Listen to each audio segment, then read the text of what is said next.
ඔච්චර ලඟ වෙන්න එපානේ මාව කැතට පේනවනේ. බහින්න. යටින් ගන්න එපානේ ඩබල් චින් පේනවනේ. මොනාද බබා? අපි දැන් යාළුවා මාස 6කටත් වැඩි හිටියා. ඉතින් මොකද?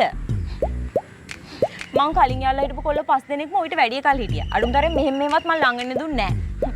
මම බස් එකේ ඉස්සරහ දොර ගාව ගියා නම් එයාගේ පිටිපස්ස දොර ගාව. අපි ෆිල්ම් බැලුවේ මම බල්කනි එයා ඔඩිස්. බබා එතකොට ඒ කොල්ල 5 දෙනාම ආව දාලා ගියේ ලං වෙන්න දුන්නේ නැති නිසා වෙන්න බැරිද? නෑ. මමනේ 5 දෙනාම අයින් කරේ. දෙන්නෙක් හිටියා උන් දෙන්නට හරියට ફોකස් කරගන්න බෑ. කියන තැනට මේ වදින්නේ. අනිත් එක්කෙනාට ලයිට් අතු කළුවරේ කරගන්න බෑ. තව කෙනෙක් හිටියා. හැම වෙලේම අත වෙමු. ගන්න එක හෙල්ලෙනවා. අන්තිම එක්කෙනා තමයි මරුම එක්කෙනා.